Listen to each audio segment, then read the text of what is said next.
They called me up and gave me a job.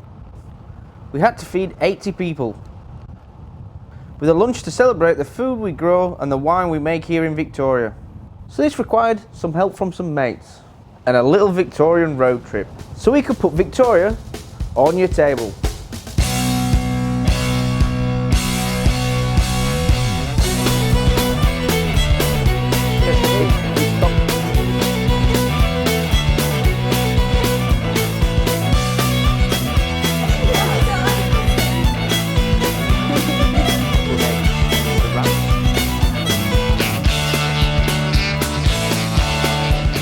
First up, a drive along the Great Ocean Road. There are commercial fishing ports from Port Campbell to Malakuta, where land some of the best and most delicate seafood in the world. This is Apollo Bay. Freshly caught this morning, just by me. Oh, calm down little fella. Alright, what we've got here is two absolutely stunning crayfish. What we have is two different sorts. Well, they're both males, first of all. But we have one here that's about 700 grams. This is what you would normally see in a restaurant. As this big fella. This fella's about 2 kilos. Look at them, they're massive. The bread on your table is made by Ted at La Madre in Geelong. We use flour, water, salt, and that's it. So every day our cultures are fed, kept active with wild yeast. These are baked in a tin. These are free-form loaves. Yep. So much more rustic style.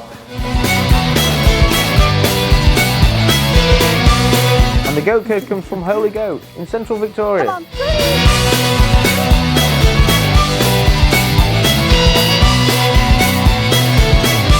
Have a little taste and tell me what you think. It might need salt, I reckon. You don't reckon? No. You're going to push their buttons. I think that's great. It's better than butter. It's better than butter. One of the champions of Victorian food and wine lives and works here in Daylesford. She keeps her two chefs' hats every year by putting only the best on the menu. And that for her is mostly Victorian produce, grown just a stone's throw away from a lake house home. How's that eel going on table 12? A la Wolf Tactic.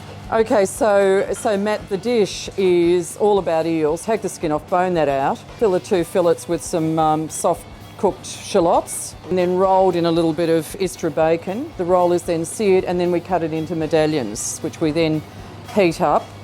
We're going to serve that on a little bit of like a remoulade of beetroot. So tell us about the beetroot, Ella.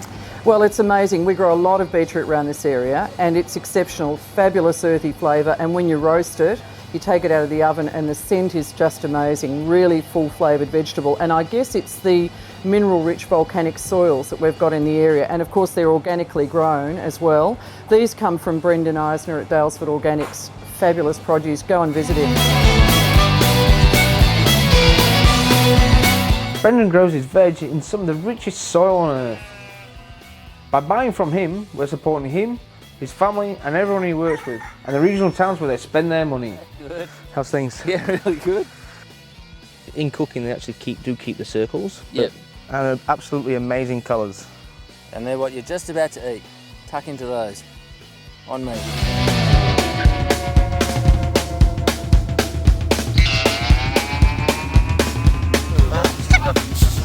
So why Victorian wine? Sometimes it takes an outsider to tell you what you've got. Burgundian-born Gilles Lapalou from Sutton Grange near Kyneton. So Gilles, as a French Burgundian in Victoria, what is it that makes Victorian wine so special? Coming from a region with all the tradition and coming here where here it's the freedom, the open field, you can sort of experiment. But in the meantime it's good to see what existed in the past. And you have the oldest vines here still in Victoria, like in Nagambie or in Rampions at best. You have very old wines as well in Rotterglen, 100 years old wine in cask. And then all the new experiments with Italian variety in the northeast, the Pinot in the Mornington, Riesling in the west. Interesting point is just to create something unique. And the unicity comes from the land and the people who do it. So, People do it. Yeah. And the sun. And the sun, you see, but there's no shortage here. Yeah. And now a quick stop to get main course. So we're just arriving at Gamekeepers Australia. to see my mate Jerome and his birds.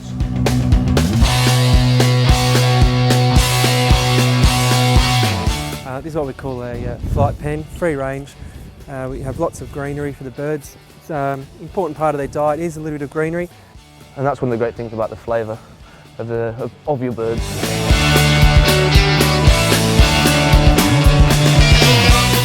And your veg for today.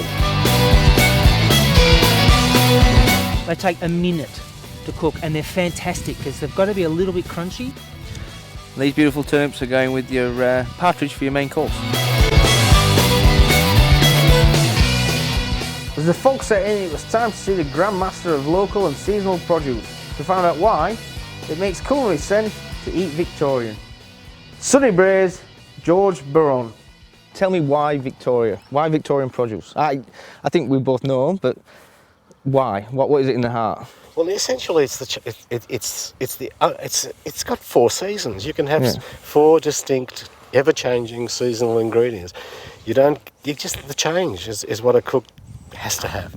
That variety to go with the season. I mean, why not? Why not? What not to like? And supporting the local. No, it's not about that. It's buying the best. Yeah. It's because in winter, the best winter produce is from here. But we've got more changes of climate here than Tassie. Tassie's great too. Each region for what they've got. Yeah. Why Victoria? It's close. It's here. It's 4 seasons. It's a great place.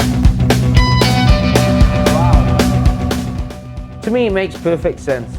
But Victoria on your table. It's jobs, it's societies, it's fresh, it hasn't travelled far, and it tastes so bloody good.